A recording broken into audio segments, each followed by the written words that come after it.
Hello good evening എല്ലാവർക്കും നമസ്കാരം.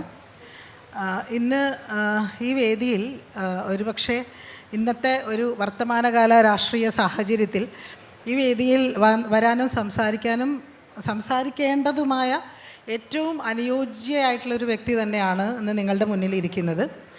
കേരളവും തമിഴ്നാടും അടക്കമുള്ള സംസ്ഥാനങ്ങൾ ഒന്നിച്ചു നിന്ന് പോരാടേണ്ട നിരവധി വിഷയങ്ങൾ ഓരോ ദിവസവും എന്നോണം നമ്മുടെ മുന്നിലേക്ക് വന്നുകൊണ്ടിരിക്കുന്ന, സംസ്ഥാനങ്ങളുടെ അധികാരങ്ങൾ കവർന്നെടുക്കപ്പെടുന്ന ഈ ഒരു കാലത്ത് അതേക്കുറിച്ച് സംസാരിക്കാൻ ഏറ്റവും അനുയോജ്യയായ ഒരു വ്യക്തിയാണ് നമ്മുടെ മുന്നിലുള്ളത്. നമുക്ക് ഈ സംഭാഷണത്തിലേക്ക് കടക്കാം. എനിക്ക് തമിഴ് മനസ്സിലാവും, പക്ഷേ ഞാൻ തമിഴ് സംസാരിച്ചാൽ ഒരുപക്ഷെ കനിമൊഴി ഇവിടുന്ന് എണീറ്റ് ഓടിപ്പോവും. അതുകൊണ്ട് ഞാൻ sorry for making this conversation in English. I was telling them that my Tamil is terrible. Malayalam മനസ്സിലാവും. Okay. So, first of all, thanks a lot for being with us, joining us. Pleasure. Thank because you. This is, I think, this is the time that we have to talk about some of the common concerns shared by both Kerala and Tamil Nadu. Of course, there are some disputes, but I think disputes can wait, because this is the time to talk about, for example, like the overreach by the union government, and almost like on a daily basis we are witnessing developments like, attack on federalism, and also like the discrimination against the southern states by cutting the revenue share. A lot of such things are happening. The governors are acting according to their whims and fancies, and all such things are happening. And very recently this UGC draft regulations came, and Tamil Nadu Chief Minister already made a statement that it's an attack on federalism. So in this context, of course, we will come to Kanimozhi as a poet and your life as a creative writer. We will come to that. But to begin with, I would like to ask you one concern which I personally feel that which is the most important issue that we need to discuss today, which is the tangible growth of Sangh Parivar both in Kerala and Tamil Nadu. If we look at the 2024 election, parliament election, we can see that in Tamil Nadu, NDA, BJP touched double digit in terms of vote share, 11%, which is actually a huge increase from the 2019 figure, which was around 3.6 or something. And also, in addition to that, they won second place in around 6 constituencies, including Coimbatore, where their state president contested.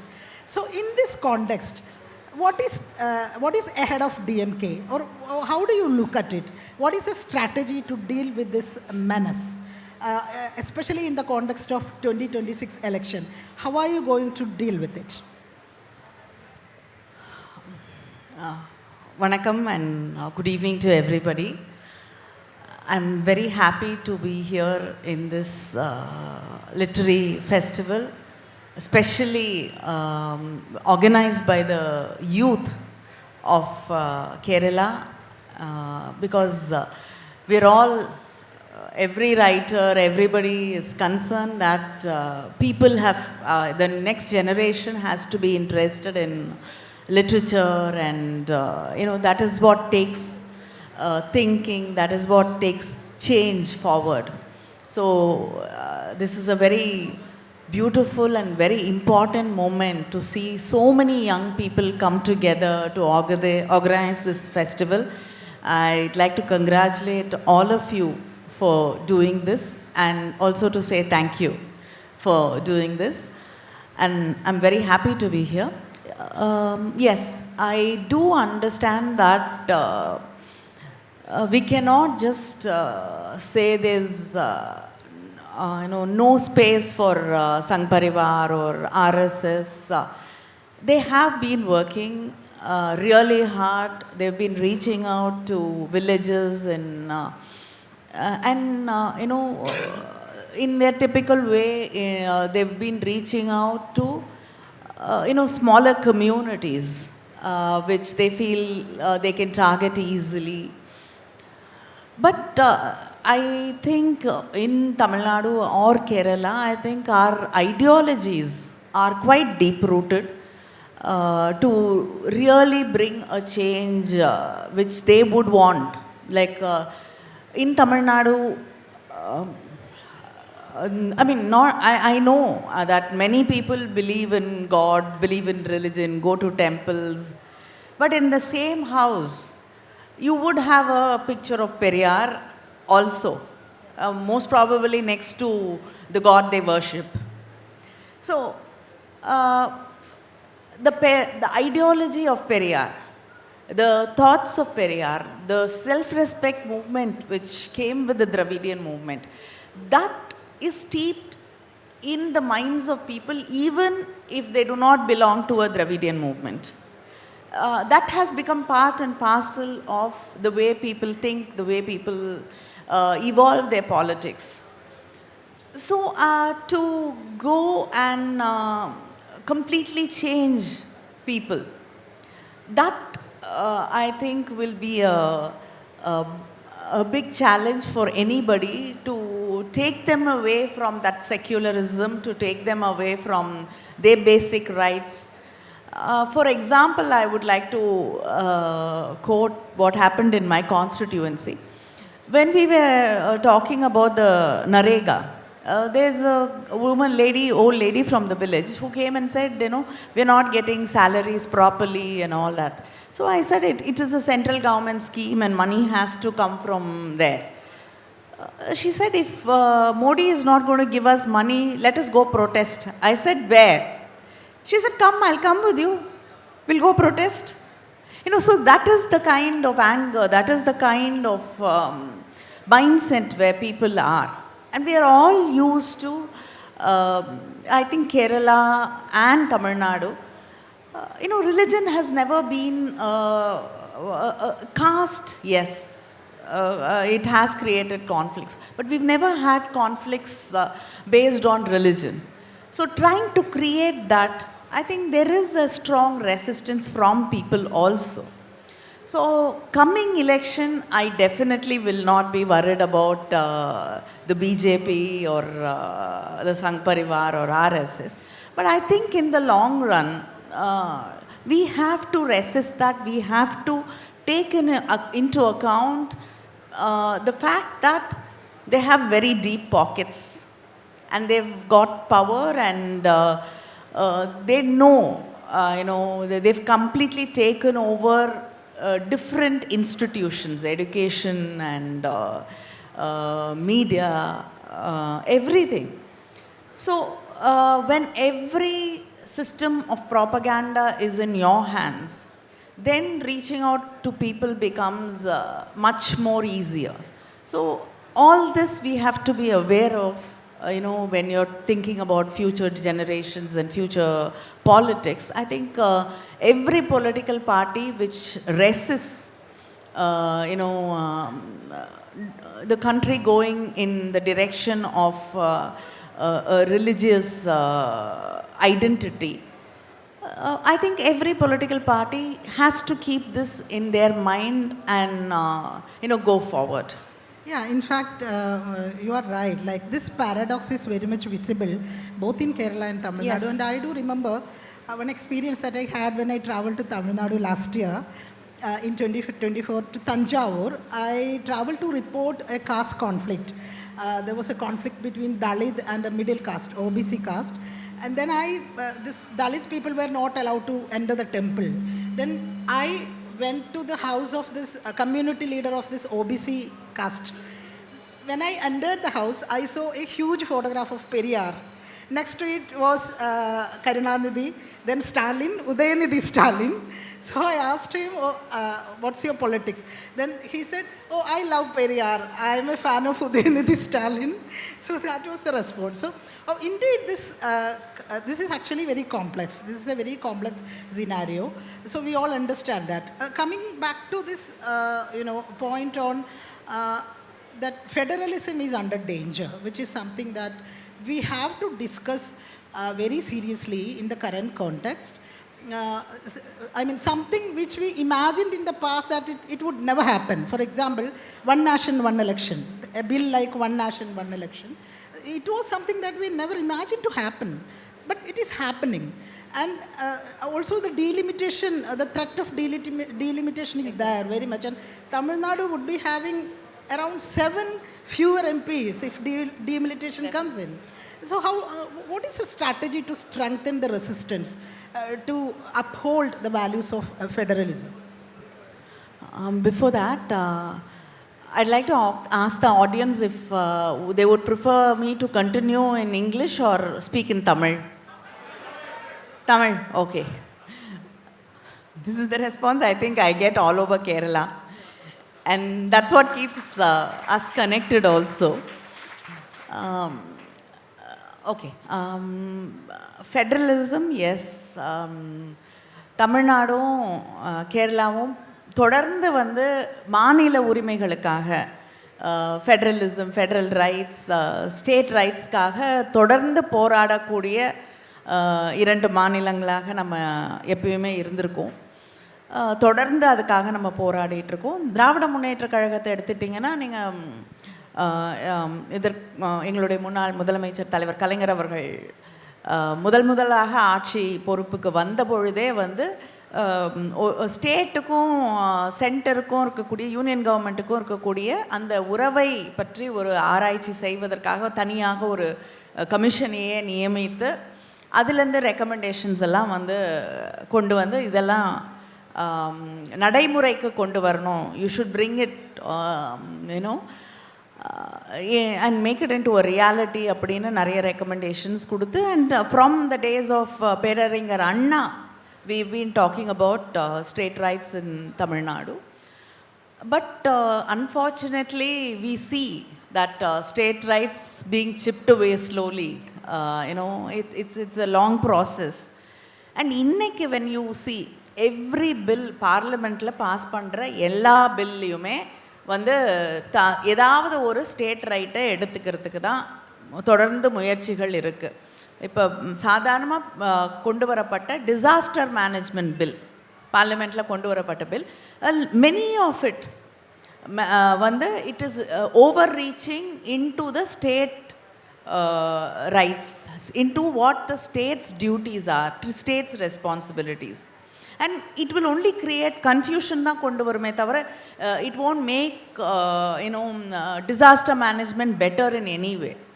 ஆனாலும் அவங்க நம்மளுடைய மாநிலங்களில் இருக்கக்கூடிய அந்த administrative மெஷினரிக்குள்ளே கூட வரணும், மூக்க நுழைக்கணும் அப்படிங்கிற ஒரு எண்ணத்தோடு தான் வருகிறார்கள். இது ஒன் நேஷன் ஒன் எலெக்ஷன் அப்படின்னு சொல்லக்கூடிய இந்த பில் வந்து இட்ஸ் ஈவன் வர்ஸ்.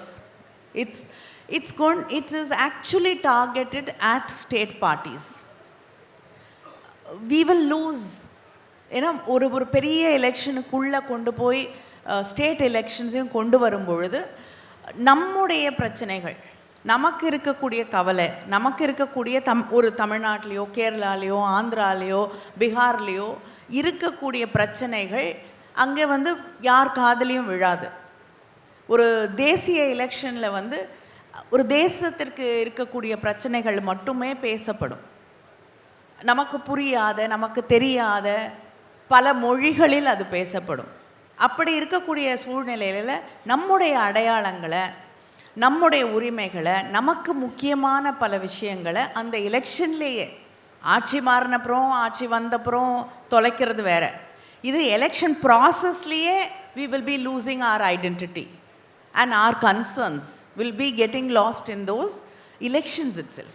ஸோ அது வந்து மிகப்பெரிய ஒரு ஆபத்தை, ஸ்டேட்டில் இருக்கக்கூடிய பார்ட்டிஸோடைய முக்கியத்துவத்தை, the importance of the parties in the states, அதுவே கொஞ்சம் கொஞ்சமாக டார்கெட் பண்ணக்கூடிய ஒரு மசோதா தான் இந்த வந்து one election, one nation one election அப்படிங்கிறது.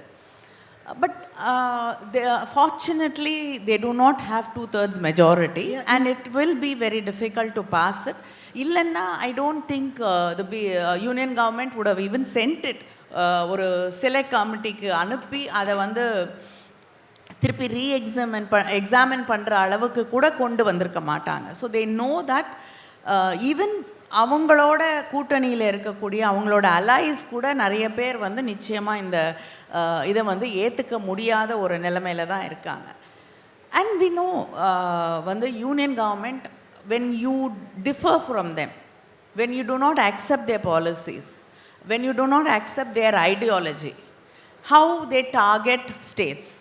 தமிழ்நாடும் சரி கேரளாவும் தொடர்ந்து வந்து பல விதங்களிலே there are cases on our ministers, there are cases on our politicians, and அதை தாண்டி usually they say ICE, income tax, the CBI and ED. These are the three things which come in a row to target opposition parties. So இப்படி இருக்கக்கூடிய ஒரு நிலைமையில் of course there is a lot of issues with our resources.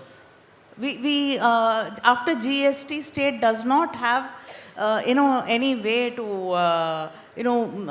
increase its income or stabilize its income. We don't have any fiscal autonomy illada ஒரு situationக்கு தான் states have been pushed to, but we do not get the due share. What is happening in Tamil Nadu, I like to talk about one thing, is they're forcing, you've also been forced to accept the new education policy.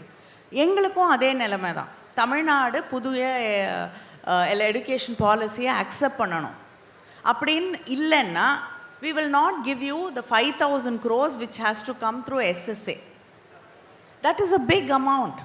We can't pay our teachers, we can't run the schools, we can't run the system.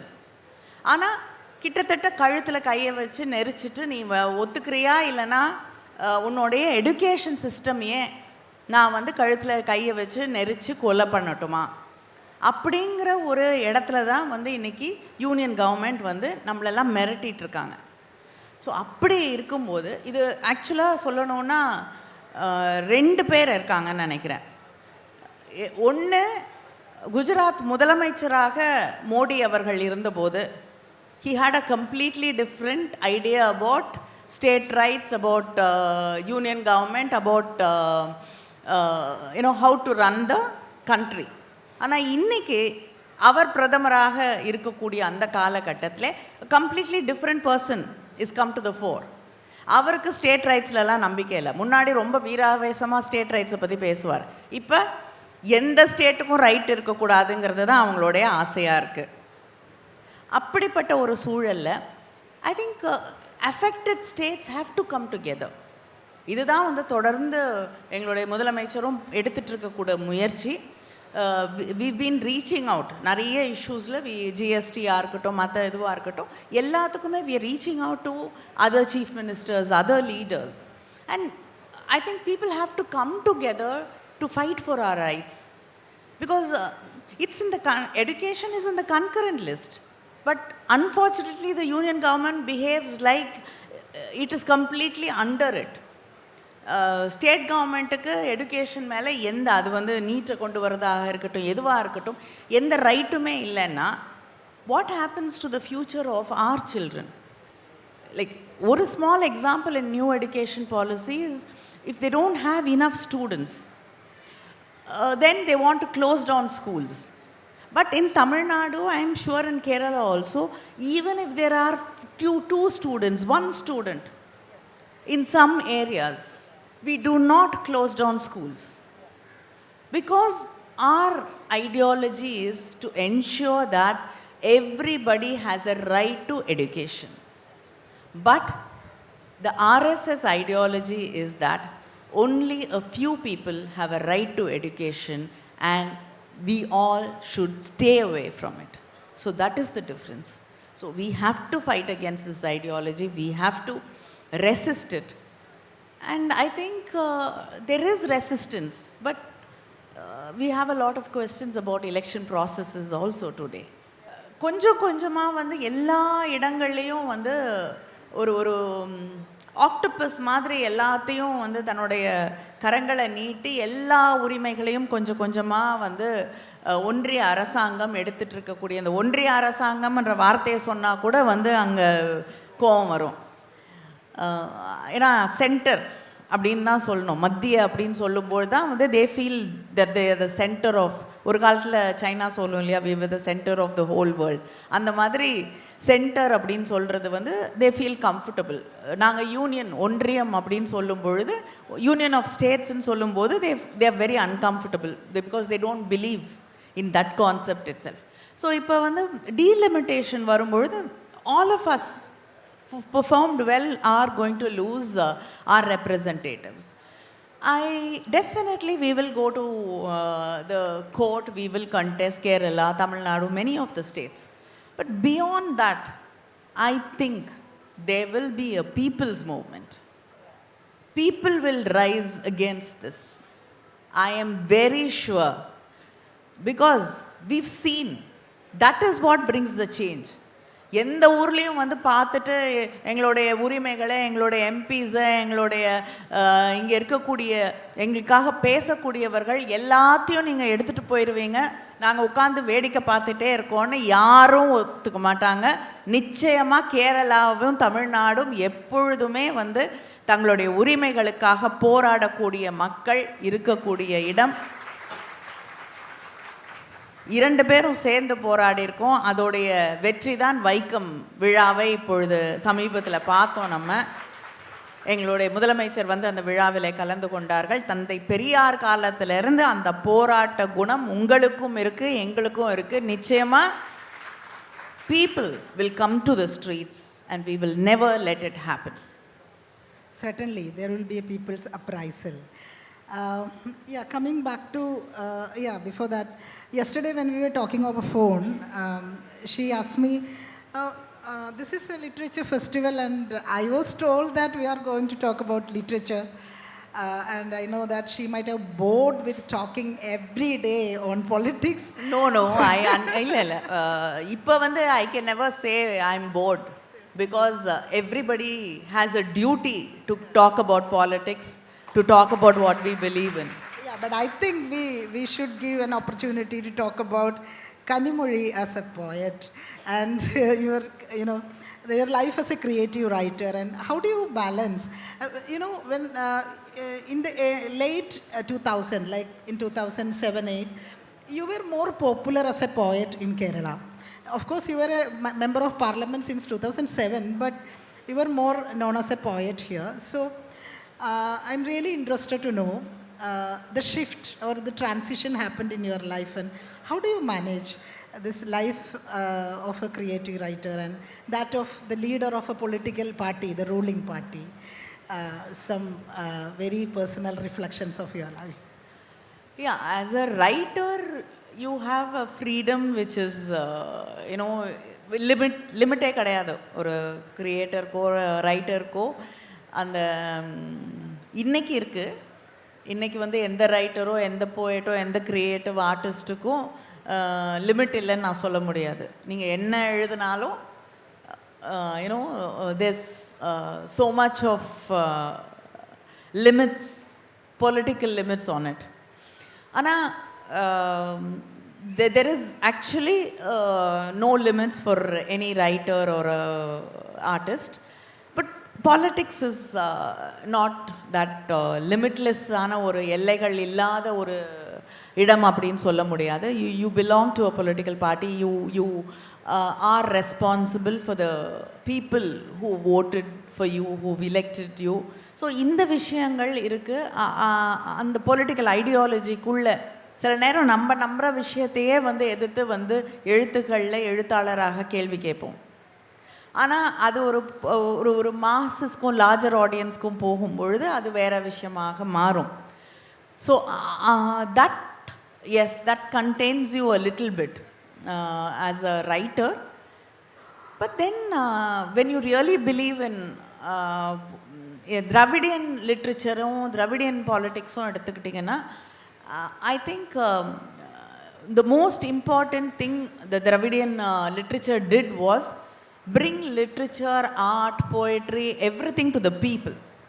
அது சில பேருக்கான ஒன்று அப்படின்றது சில பேரால் தான் எழுத முடியும், சில பேர் தான் அதை ரசிக்க முடியும், புரிஞ்சிக்க முடியும் அப்படின்னு இருந்த அந்த கலைகளை எல்லாம் சாதாரண மக்களுக்கு, சாதாரண மக்களுக்கு செய்தி சொல்லக்கூடிய ஒரு வடிவமாக மாற்றியது திராவிட இயக்கமும் திராவிட தமிழ்நாட்டில் திராவிட இயக்க கருத்துக்களும் சினிமாவாக இருக்கட்டும் போய்ட்ரியாக இருக்கட்டும் மேடை பேச்சை கூட ஒரு கலையாக மாற்றியது தான் திராவிட இயக்கத்துடைய வரலாறு.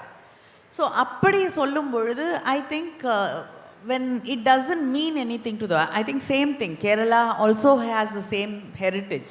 உங்களுடைய எழுத்துக்கள் உங்களுடைய கருத்துக்கள் சாதாரண சாமானிய மக்களுடைய வாழ்க்கையை மாற்றுவதற்காக அவங்களுடைய வாழ்க்கையை சொல்லக்கூடிய விஷயங்கள் அவங்களுடைய கேள்விகளை பிரதிபலிக்கக்கூடியது தான் வந்து கேரளாவில் இருக்கக்கூடிய முக்கியமான லிட்ரேச்சர் வந்து அதை தான் சொல்லக்கூடிய விஷயங்களாக இருந்திருக்கு. அப்படி இருக்கும் பொழுது I think that is the duty of literature.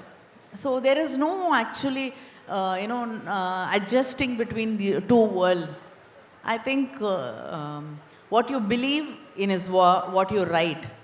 So there are no two, you cannot, and today you cannot have two different worlds.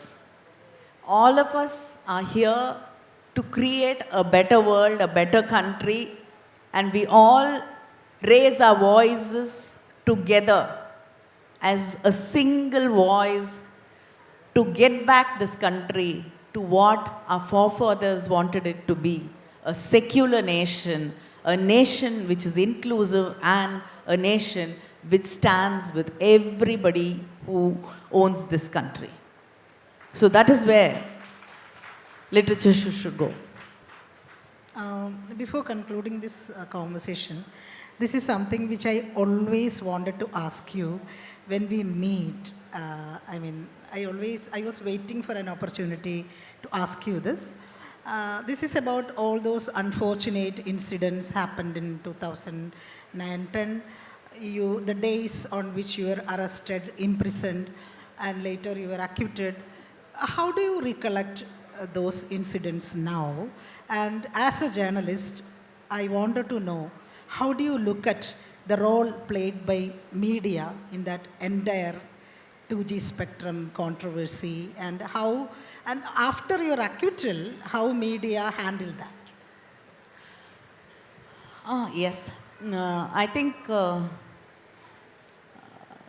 BJP owes a lot to me, because they used 2G as big narrative to work against the UPA government. But okay, to be talking about how I went through it personally, yes, personally it hurt a lot when you haven't done anything and you're not even connected to an issue and you're not even aware of it. அப்படி இருக்கும்போது வந்து நமக்கு தெரியாத ஒரு விஷயத்துக்காக நம்ம வந்து தண்டிக்கப்படும் போது நிச்சயமாக அந்த வலி அந்த கஷ்டம் எல்லாமே இருக்குது, நான் இல்லைன்னு சொல்ல மாட்டேன். ஆனால் அதை தாண்டி it was a great learning process for me personally, because we talk about how helpless a common man is against the system. நிறைய we've read about it, books, literature talks about it, movies talk about it, but actually when you go through it, only then you understand how helpless you can become in a system and how a system can manipulate anything it wants when it decides to manipulate it. So அப்படி இருக்கும் பொழுது ஒவ்வொருத்தரோடைய உரிமை எந்த அளவுக்கு முக்கியமானது அப்படிங்கிறத ஒரு பொலிட்டீஷியனாக நான் புரிஞ்சுக்கிறதுக்கு இது ஒரு பெரிய வாய்ப்பாக இருந்ததுன்னு தான் நான் சொல்லுவேன். அது மட்டும் இல்லாமல் ஆஃப்கோர்ஸ் இன் பாலிட்டிக்ஸ் ஒரு கஷ்டம் வந்தால் தான் உங்களோட ஃப்ரெண்ட்ஸ் யார் உங்களோட ஃப்ரெண்ட்ஸ் யார் இல்லைங்கிறதையும் புரிஞ்சுக்கிறதுக்கான ஒரு அது வாய்ப்பாக இருக்கும். And it gives you a lot of strength and resilience to face. இதுக்கு மேலே வந்து யாரும் என்னை ஒன்றும் பண்ண முடியாது. எந்த போராட்டத்தை கூப்பிட்டிங்கனாலும் நான் போய் நிற்பேன். என்ன பண்ண முடியும்? என்ன, I've seen every thing. Next step you can hang me, that's all. If you want to send me to jail, I will, any protest. So that is strength in me. So that has given me the strength to stand with my ideology at whatever cost. So அது வந்து எனக்கு ஒரு பெரிய ஒரு ஸ்ட்ரெங்த்தை வந்து அங்கே ஜெயிலில் இருந்த டேஸ் வந்து எனக்கு கொடுத்துருக்கு. And also I mean I have been brought up with a privilege background. So என்னால் எதையும் சமாளிக்க முடியும், எந்த மாதிரி ஒரு சூழல்லையும் என்னால் வாழ முடியும் அப்படிங்கிறதையும் அந்த நம்பிக்கையே அது எனக்கு கொடுத்தது. But of course media, yes, it played a very very very big part because it was a completely CAG report வருது. அதை பேஸ் பண்ணி CAG report is not it's not a CBI report or anything like that. It's not a Bible. Yeah, it's not the Bible. But based on that, ஒரு கேஸை வந்து உருவாக்கி அதுக்கு வந்து நாடு முழுவதும் ஒரு ப்ரொட்டஸ்ட்டை கொண்டு வந்து மீடியாவெல்லாம் கையில் எடுத்து வந்து எந்த அளவுக்கு வந்து ஒரு ஒரு அரசாங்கத்தையே மாற்றக்கூடிய அளவுக்கு அதை கொண்டு வந்து நிறுத்த முடியும் அப்படிங்கிறது வந்து நிச்சயமாக புரிஞ்சுது. ஆனால் எனக்கு என்ன கவலையாக இருக்குன்னா, அந்த காலகட்டத்தில் மீடியா வந்து இந்த அளவுக்கு வேலை செஞ்சாங்க. ஒரு தலைப்பு செய்தியே வந்து அந்த 17600000 போட்டு பெரிய பெரிய இதெல்லாம் வந்தது. அந்த பேனரே அதுதான், நம்பர்ஸ் தான் இருக்கும். அப்படியெல்லாம் வந்த media. And once I remember, like when I was telling in கோர்ட்டில் வந்துட்டு after my arrest and when I was in court, ஒரு very senior journalist from a television came and sat next to me and she asked me, I just found out that you are not even director in Kalaignar TV அப்படின்னு. I wanted to really laugh because I've seen her so many times standing on the streets with a mic and cursing me. And imagine, that is the kind of homework you've done. That is the kind of understanding you've had. எதுவுமே கிடையாது, யார் எதை சொன்னாலும் நம்பி media அன்னைக்கு வேலை செஞ்சுட்டு இருந்தது, பேசிகிட்டு இருந்தது, பிரிண்ட் மீடியா, டெலிவிஷன் மீடியா எல்லாமே. ஆனால் இன்னைக்கு எத்தனையோ ஸ்கேம்ஸ் பற்றி பேசுகிறோம், அதானி பற்றி பேசுகிறோம், இங்கே எலக்ட்ரல் பாண்ட்ஸ் பற்றி பேசுகிறோம். ஆனால் no media wants to pick it up. No media investigates. No media even wants to have a discussion about it. It's only the social networkingல இருக்கக்கூடிய சேனல்ஸோ மீடியாஸோ டிஜிட்டல் மீடியா மட்டும்தான் they are really interested in finding out truth. அதை தாண்டி nobody, because sadly இன்னைக்கு media யாரோட கையில் இருக்குது, most of the bigger medias யாரோட கையில் இருக்குது அப்படிங்கிறத நம்ம யோசித்து பார்க்கணும். Everybody has a huge empire which they have to protect.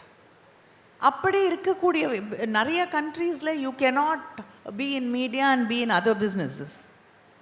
ஆனால் இங்கே அந்த மாதிரி எந்த கட்டுப்பாடுகளும் இல்லாத காரணத்தால் இன்றைக்கி மீடியாவோட ஃப்ரீடமே வந்து ஒரு பெரிய கேள்விக்குறியாக மாறி இருக்கக்கூடிய ஒரு நிலையில் நம்ம நின்றுட்டுருக்கோம். மீடியா ஆஃப்கோர்ஸ் அக்விட்டல் வந்தப்புறம் when the judge said there is no evidence so I have to acquit them அப்படின்னு சொல்லும்பொழுது no media said okay we are sorry or this is what happened or இதுக்கு பின்னாடி இந்த கேஸுக்கு பின்னாடி இருக்கக்கூடிய ஸ்கேம் என்ன அப்படிங்கிறத யாரும் கேள்வி கேட்கல. இதுக்கு பின்னாடி எப்படி இந்த சிஏஜி ரிப்போர்ட்டே வந்தது, அது எப்படி லீக் ஆச்சு அப்படிங்கிற கேள்வியெல்லாம் எந்த மீடியாவும் கேட்கல. That's fine. பட் இன்றைக்கி வரக்கூடிய இத்தனை ஸ்கேம்ஸ், ஸ்கேண்டல்ஸ், இது யாருமே கேள்வி கேட்கலன்னா then what has actually silence them? There is a word for it. I don't want to use it on stage. So இன்னைக்கு ஒரே ஒரு இயக்கத்தை சார்ந்து ஒரு கட்சியை சார்ந்து அவங்க சொல்கிறது மட்டும்தான் இன்றைக்கி இந்த நாட்டோட நரேட்டிவாக மாறி இருக்கு. அப்படிங்கிற போது then I think the future of truth and the future of investigative journalism and the future of the country is in the hands of journalist who work with freedom and in smaller spaces in the digital media. I really think empires can't protect people. Yeah, you're absolutely right. I must agree. I think this after 2G spectrum, Adarsh flat scam or Commonwealth scam, this so-called legacy media stopped doing stories. There is no single breaking story since 2010, 11. I'm not even talking about breaking a story. I'm I mean- saying ஒரு story வந்தப்புறம் அதை பற்றி ஒரு investigation, அதை பற்றி ஒரு கேள்வி, nothing. It's only silence. Yeah, true. I mean, like all these issues like the death of Justice Lawyer or this electoral bond scam, every single story was broken or brought out by the digital media or independent journalists. So almost the death of legacy media had already happened long back. Yeah, so this is something which I really wanted to hear from you. I am supposed to wind up this conversation by 6:20. I'm very sharp. Now it is only 6:21. So this is actually, I don't know how audience might have taken my questions, but for me, this is such a fabulous opportunity to talk to you, to listen to you. So I'm so grateful for joining us today. And yeah, in Kerala and Tamil Nadu, both of us have, there are a lot of things that we have to do together. And in the future, I think Kanimozhi has to visit Kerala often, because we are going to, organize more protests, more people's movement. So you will have to travel again and again. So thank you. Thanks a lot for joining us. Thank you. എല്ലാവർക്കും നന്ദി. Thank you. Actually, one more thing I like to say is, தமிழ்நாட்டுக்கும் கேரளாவுக்கும் வர வேண்டிய அவசியம் இல்லை. தமிழ்நாட்டுக்கும் புரிதல் இருக்குது, கேரளாவுக்கும் புரிதல் இருக்குது. மற்ற மாநிலங்களுக்கு தான் அது தேவை. கேரளா இருக்கக்கூடிய பாலிட்டிஷியன்ஸ் கூட வந்து இனிமேல் மற்ற ஸ்டேட்ஸ்க்கு போயிட்டு அங்கே இருக்கக்கூடியவர்களோடு பேச வேண்டும்.